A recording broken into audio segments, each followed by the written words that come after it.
మా ఛానల్కి స్వాగతం. చూస్తున్న వీక్షకులకు ప్రేక్షకులకు ప్రియ కాళభైరవ భగవద్బంధులకి స్వాగతం పలుకుతూ మమ్మల్ని ఎంతగానో ఆదరిస్తూ ఉండబడినటువంటి ప్రియ సోదర సోదరీమణులకు అందరికీ సనాతన ధర్మ సంరక్షకులకి వీక్షకులకు ప్రేక్షకులకు 2024 సంవత్సరంలో శేషభాగమైనటువంటి 15 రోజులకు వీడుకోలు పలుకుతూ 2025 సంవత్సరానికి స్వాగతం పలుకుతూ ఈ సంవత్సరంలో జరిగినటువంటి అష్టకష్టాలకు ఇబ్బందులకు అనారోగ్యాలకు స్వస్తి పలుకుతూ నూతన ఆనందంతో 2025 సంవత్సరం స్వాగతం పలకాలని కోరుకుంటూ 16/12/2024 నుండి 31 డిసెంబర్ 2024 వరకు పుట్టినటువంటి వారందరికీ కూడా ముందస్తుగా జన్మదిన శుభాకాంక్షలు. అలాగనే గతంలో వివాహం చేసుకున్న వారికి వివాహ వార్షికోత్సవ శుభాకాంక్షలు. ద్వాదశ రాశుల్లో గ్రహ గమనాన్ని ఒకసారి వీక్షింపచేద్దాం. వృషభ రాశిలో దేవగురు బృహస్పతి శత్రు సంచార స్థితి,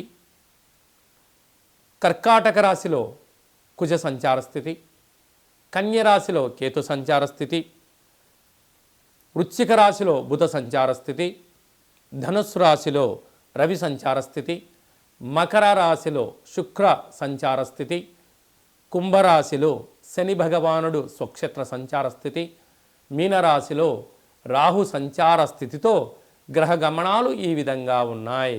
కర్కాటక రాశి వారికి ఈ ఆంగ్ల సంవత్సరానికి వీడుకోలు పలుకుతూ నూతన ఆంగ్ల సంవత్సరానికి స్వాగతం పలుకుతూ ఒకవైపు రాశిలోనే కుజుడు అష్టమస్థాన శని సంచార స్థితి ఉన్నప్పుడు ఎలాంటి ప్రక్రియ ద్వారా అదృష్టానికి స్వాగతం పలకొచ్చో ఈ వీడియోలో సవివరంగా సంపూర్ణంగా తెలుసుకుందాం.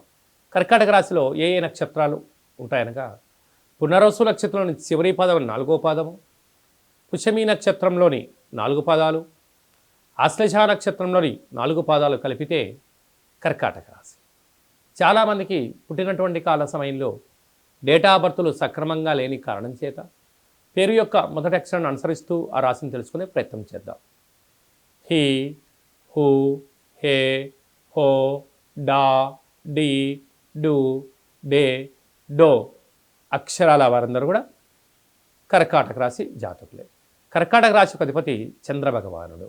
రాశిలోనే కుజుడు ఉండడం వలన ఈ సంవత్సరం చివరి రోజులలో చివరి ఆదివారం, సోమవతి చివరి సోమవారం, చివరి మంగళవారం, ఈ సంవత్సరం రాజు కూడా కుజుడే అవ్వడం వలన వీలైనంత వరకు దూర వాయు జల ప్రయాణాలు పెట్టుకోవద్దు, గొడవలకు దూరంగా ఉండండి, బ్యాంకు లావాదేవీలు ఓటీపీలు ఎంతో జాగ్రత్త అవసరం, బంధువులని మిత్రులని స్నేహితులని వారు పిలుస్తున్నారు కదా అని చెప్పి మీరు పార్టీలకు వెళ్ళడం కానీ అక్కడ జరుగుతున్న కొన్ని సందర్భాలలో మిమ్మల్ని ఇన్వాల్వ్ చేయడం కానీ లేకుంటే డబ్బులంతా మీతో కట్టించడం కానీ లేకుంటే అన్నీ జరగాల్సిన అన్నీ జరిగిపోయిన తర్వాత ఎంత నీ ద్వారానే అయ్యింది అని చెప్పి నింద మోసే పరిస్థితి కర్కాటక రాశి వారికి ప్రమాదం పొంచి ఉంది. తస్మాత్ జాగ్రత్త.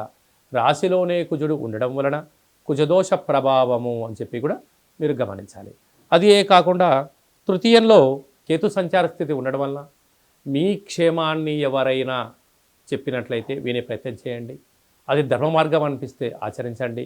అదే కాకుండా పంచమ స్థానంలో బుధుడు ఉండడం వలన నూతనంగా వివాహమైనటువంటి వారికి పుత్ర పుత్రిక సంతాన యోగము, 6వ స్థానంలో రాహు సంచారం చేయడం వలన వీళ్ళతో ఖర్చులను నివారించే ప్రయత్నం చేయండి. ఆవేశాలకు వెళ్ళొద్దు, ఇది అనర్థాలకు దారి తీసే సమయం అని చెప్పి కూడా మీరు గుర్తుపెట్టుకోవాలి. 7వ స్థానంలో శుక్రుడు ఉండడం వలన నూతన వస్త్రాలు, క్రయ విక్రయాలు, యోగాన్ని, అదృష్టాన్ని, ఆనందాన్ని మీ సొంతం చేయబోతాయి.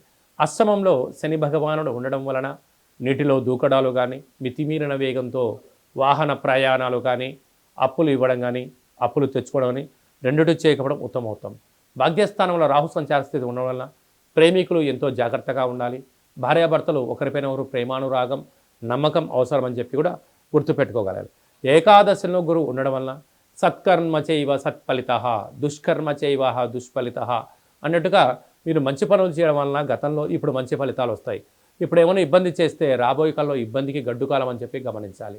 కనుక ఈ సంవత్సరానికి ఆంగ్ల సంవత్సరానికి వీడుకోలు పలుకుతూ కొత్త సంవత్సరానికి స్వాగతం పలుకుతూ ఒక గ్లాసు బియ్యాన్ని అన్నంగా వండి అందులో ఉప్పు, బెల్లము, పచ్చిమిర్చి వేసి కలిపి ఒక తెల్లటి ఉల్లిపాయను కూడా కట్ చేసి అందులో వేసి కర్పూరం బిళ్ళను పెట్టి వెలిగించి దిష్టి తీసి ప్రవహించే నీటిలో వేయడం వలన, లేదా కుక్కలకు ఆహారం పెట్టడం వలన ఈ రాశిలో ఉండబడిన కుజుడు, అష్టమంలో ఉన్న శని దోషము, నరదృష్టి ప్రభావాలను కూడా స్వస్తి పలుకుతూ కొత్త సంవత్సరానికి స్వాగతం పలికినట్లయితే మంచి ఐశ్వర్యం, ఆనందం కర్కాటక రాశి వారి సొంతం.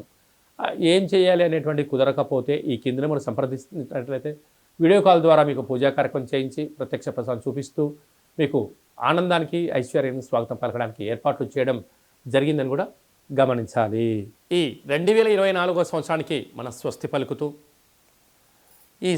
ఈ యొక్క ఆంగ్ల సంవత్సరంలో చివరి రోజు సోమవతి అమావాస్య, మంగళవారం అమావాస్యతో కూడుకున్నటువంటి అవుతున్నాయి కనుక ప్రధానంగా మనము ఎలాంటి విధి విధానాలు పాటించాలో కూడా తెలుసుకుందాం.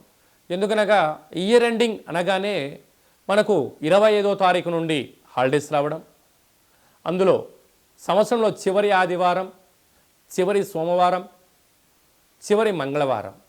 ఈ సంవత్సరం రాజు కూడా అంగారకుడే కనుక అలాంటి తెలుగు సంవత్సరాది పండగకు రాజు అయినటువంటి ఆయన ఈ యొక్క మంగళవారం అమావాస్యతో కూడుకున్నటువంటి పరిస్థితులు ఉంటున్నాయి కనుక వీలైనంత వరకు సముద్ర స్నానమని, దూర ప్రయాణాలని, ఆవేశభరితమైన నిర్ణయాలు కానీ దయచేసి ఎవరు కూడా ఎలాంటి ప్రయాణాలు పెట్టుకోకపోవడము ఉత్తమోత్తంగా భావించగలిగింది.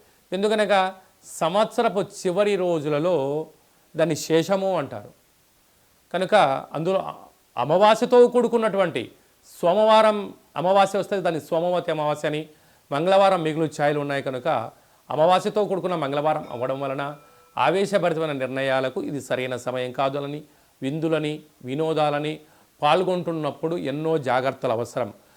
మితిమీరిన వేగంతో ప్రయాణం చేయకపోవడం, ఆధ్యాత్మికమైన చింతనతో కలిగి ఉండడం వలన ఎన్నో రకాలుగా ఉపద్రవాలను, ప్రమాదాలను నియంత్రించుకునే స్వయం శక్తి అందరికీ ప్రసాదించాలని మనసారా కాళభైరవ స్వామి వారిని కోరుకుందాం. కనుక 16వ తారీఖు నుంచి 31వ తారీఖు వరకు ముఖ్యమైనటువంటి పండుగల గురించి క్లుప్తంగా, సవివరంగా, సంపూర్ణంగా తెలుసుకుందాం.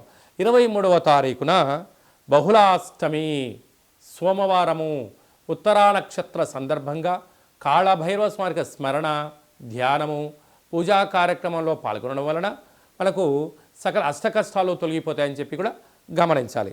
అలాగనే మనకు 30వ తారీఖు సోమవారం పూట అమావాస్య, సోమవారంతో కూడుకున్నటువంటి అమావాస్య అని సోమవతి అమావాస్య అంటారు కనుక సకల గ్రహదోషాలు సంవత్సరంలో ఉండబడినటువంటి వాటన్నిటిని కూడా వదిలేసుకొని కొత్త ఆనందకరమైనటువంటి స్వాగతం పలకాలి అన్నట్లయితే కాళభైరవ స్వామికి స్మరణ, కూష్మాండ దీపము, నారికేల దీపము, ముడుపు, కాళభైరవ హోమ కార్యక్రమాల్లో పాల్గొని దిష్టి తీసేసుకొని కుక్కకు మహారాజు గారు కానీ పక్షిరాజవారైనటువంటి కాకికి ఆహారాన్ని పెట్టుకోవడం వలన యోగదాయకం.